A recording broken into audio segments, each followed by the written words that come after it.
Ok, entonces este sería el concepto de terrorismo que nos da la Organización de Naciones Unidas. Luego tenemos el terrorismo, ¿no? Terrorismo. Y cuando hablamos de terrorismo nos vamos a un episodio que cambió la historia de la seguridad privada en dos. Y es que el 11 de septiembre del 2001 se presentaron unos ataques contra Estados Unidos, específicamente contra las Torres Gemelas, igualmente contra una oficina que hasta este día, 11 del 2001, se creía intocable. Y en este caso hablamos del Pentágono, donde se toman las decisiones estratégicas más importantes del planeta. Y este ataque, el cual el presidente George W. Bush lo calificó como un ataque no solo contra Estados Unidos, sino un ataque contra el corazón y el alma de la civilización del mundo, por los daños causados, por los efectos que ocurrieron, dejó claro la efectividad de los servicios de vigilancia y seguridad privada. Otra definición de terrorismo, esta vez dada por el Bureau Federal de Investigaciones de los Estados Unidos, define que es el ilegítimo uso de la fuerza o la violencia contra las personas y las propiedades para intimidar o cohesionar a un gobierno y a la población civil o a cualquier segmento de la sociedad social y política. Esto dice el Bureau Federal de Investigaciones. Importante, uno de los fallecidos en estos atentados del 11 de septiembre del 2001 fue un agente especial del AFN o FBI quien conocía muy bien al terrorismo, conocía las líneas de ataque, conocía la forma de acción del terrorismo y era el jefe de seguridad de las Torres Gemelas. Y él falleció ahí en ese atentado. Detalle importante, ¿no? ¿Por qué existe el terrorismo? Bueno, aquí tenemos una definición que dice que el terrorismo es un modo ilegal, ¿verdad? Mediante el que los individuos o grupos usan para cambiar la forma de algo, la manera que ellos les gustaría que sea. El Centro de Investigaciones sobre el Terrorismo sostiene que la principal causa del terrorismo es la insatisfacción con los sistemas políticos sociales o los policiales y la incapacidad de cambiar las cosas de otra manera que no sea violenta. Este concepto es apropiado para ambas clasificaciones del terrorismo. Es particularmente importante conocer, o es un detalle importante conocer, lo que sufre ahorita la Franja de Gaza, lo que sufre Israel con el movimiento de los chiitas y otras manifestaciones que corresponden a situaciones religiosas que se han transformado ahora en situaciones como esta, el terrorismo. Aquí en Colombia tenemos una realidad de grupos terroristas. En la primera parte de la imagen tenemos un grupo que fue declarado en los Estados Unidos como grupo terrorista, los AK-47 y el Tren de Aragua. Específicamente el Tren de Aragua fue declarado como una organización terrorista por el gobierno de los Estados Unidos. Y las propias organizaciones disidentes de un proceso propio de paz que ha vivido el país, como son el EPL, el ELN, la FARC-EP, que van trabajando en regiones muchas veces apoyados por el crimen organizado o a través de lo que es la distribución de sustancias estupefacientes y psicotrópicas.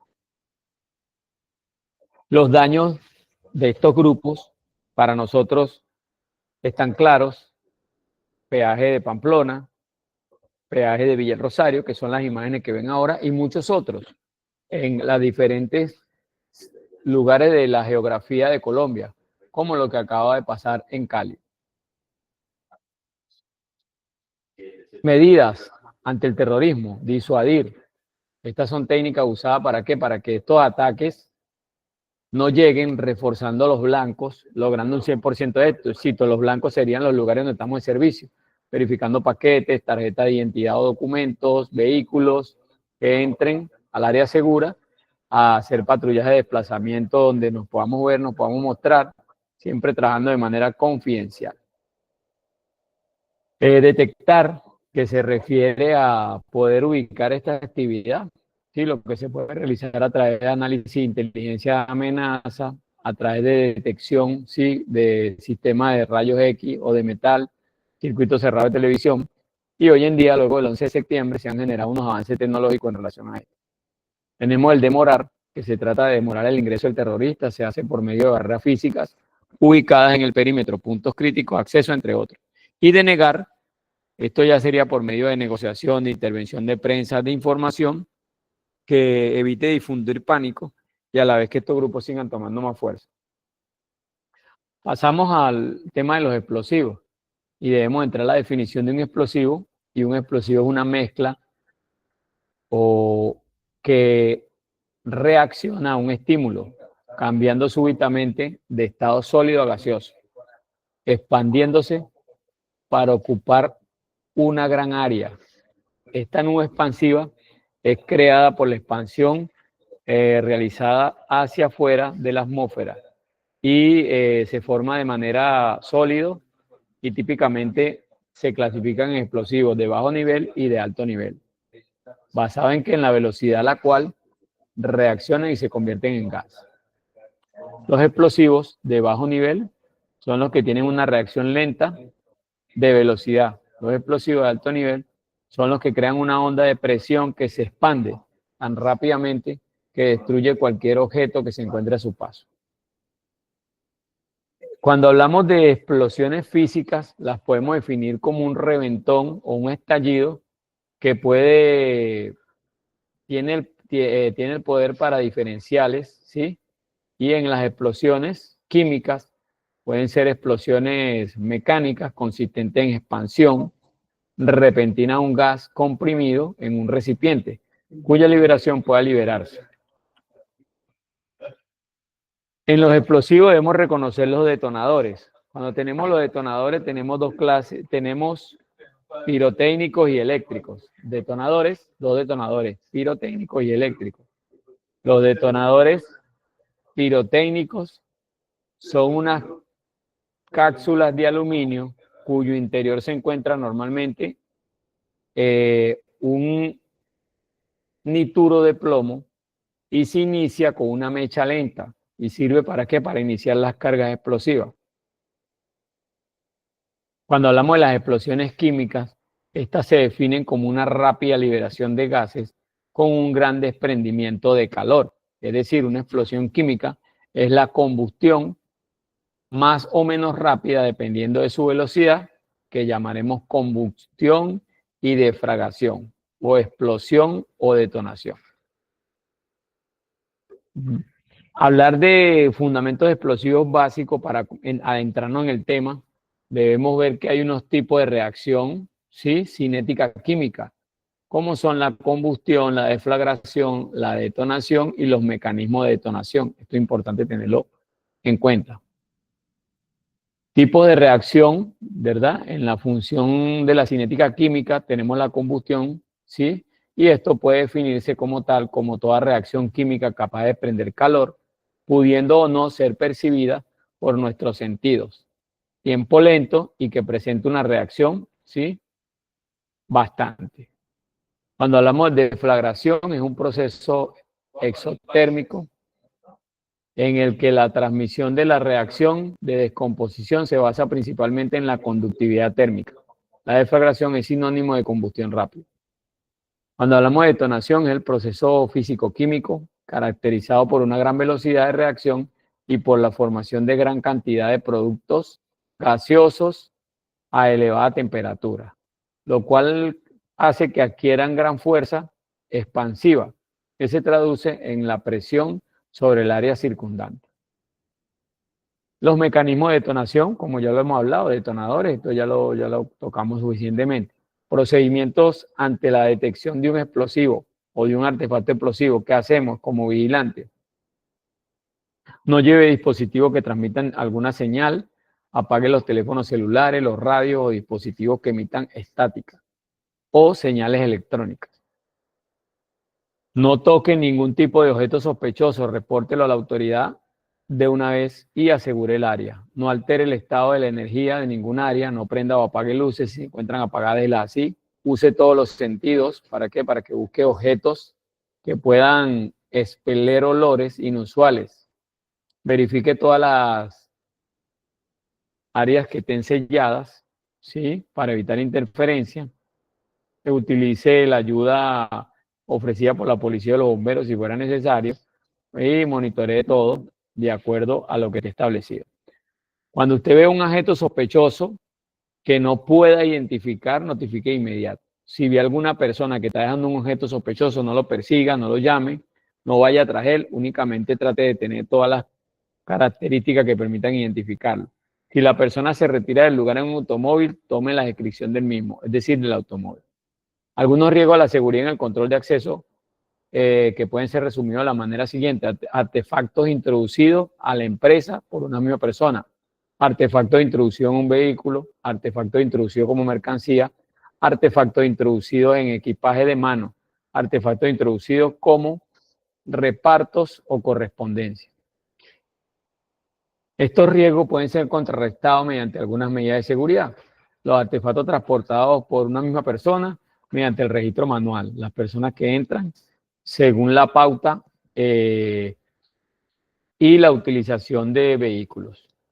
El paso de todas las personas por una sola puerta, la utilización de detectores cronotógrafos de gas, los artefactos transportados en equipaje, cómo podemos hacerlo en el registro manual, la utilización de equipos móviles, sí, las interfaces en la regla general, la utilización de detectores móviles como cromatógrafos de gas y pasar los rayos X o los equipajes por rayos X.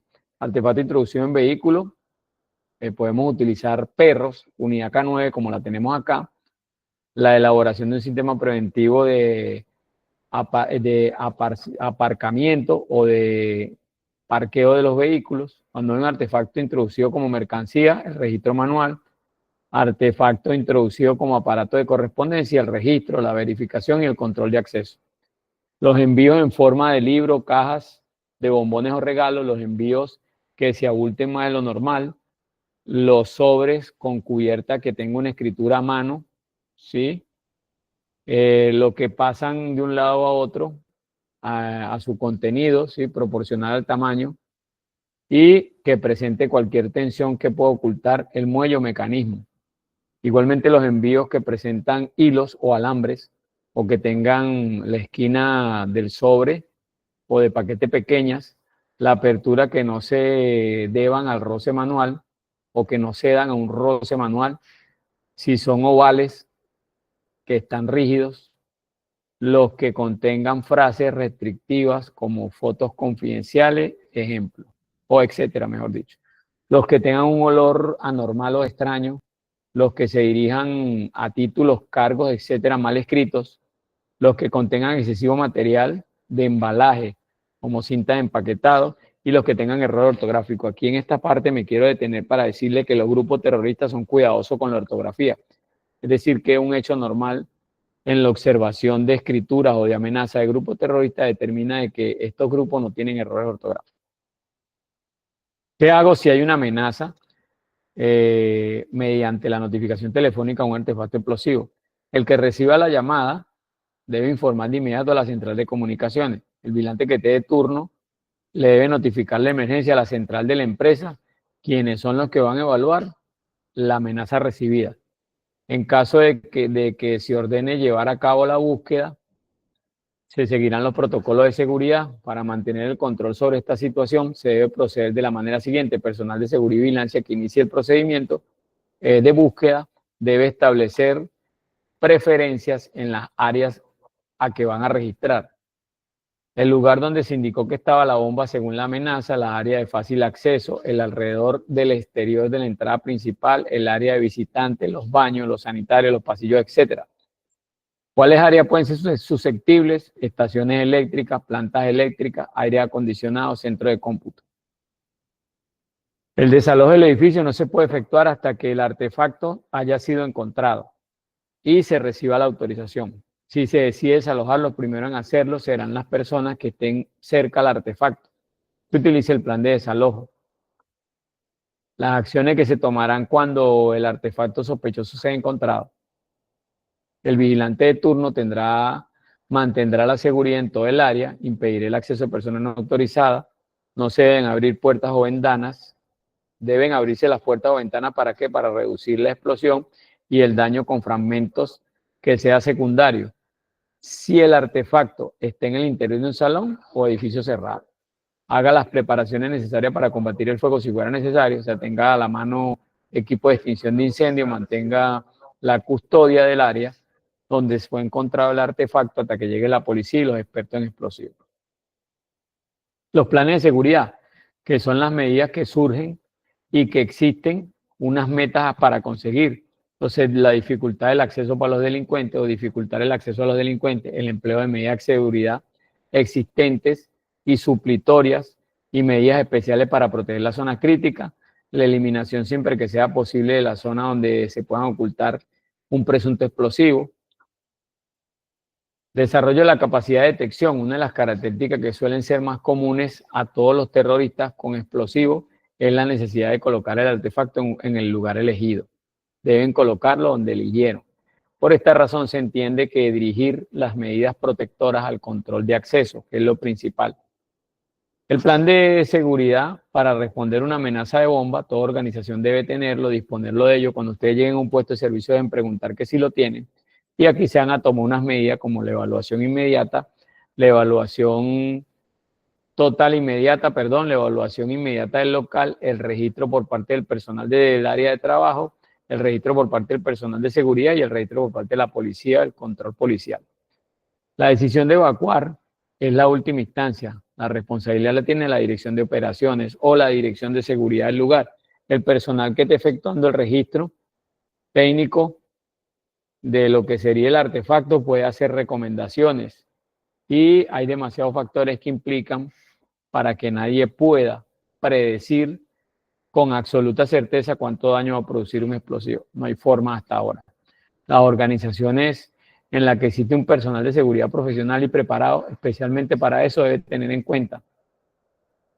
En último extremo, deben hacer acceso inmediato del personal para tomar una decisión. Puede haber un tiempo de discusión y de decisiones, con frecuencia tiene que ser tomada de manera rápida, es vital que la autoridad tenga conocimiento del sistema de respuesta de emergencia y algunos datos de esta tabla de la ATF. La ATF es control de drogas, explosivos y control de drogas y explosivos de los Estados Unidos. Y aquí tenemos que en caso de una bomba casera, con una capacidad de 5 libras, debemos tener 70 pies, o lo recomendado es que tengamos 70 pies como distancia, o 1119 pies como lugar de refugio, y una distancia para evacuación de 1200 pies. Esto en el caso de las recomendaciones que nos da esta tabla, ¿sí? Como la estamos viendo acá en la pantalla. Igualmente la tabla también nos recomienda que en caso de un ataque suicida, ¿sí? De 20 libras, tengamos 110 pies de distancia de evacuación, 1699 pies de zona de refugio y 1700 de distancia de evacuación. Y así sucesivamente hasta llegar a diferentes tipos de situaciones que nos vamos a encontrar en el tema de la prevención o de la atención de un ataque. Algunos de los artefactos explosivos que podemos ver en Colombia, improvisados de todo tipo, que nos podemos encontrar, como vemos los cilindros, vemos aquí abajo un explosivo, vemos unas granadas y vemos ahí otro decomiso y todas las situaciones que ya conocemos que suceden en nuestro país.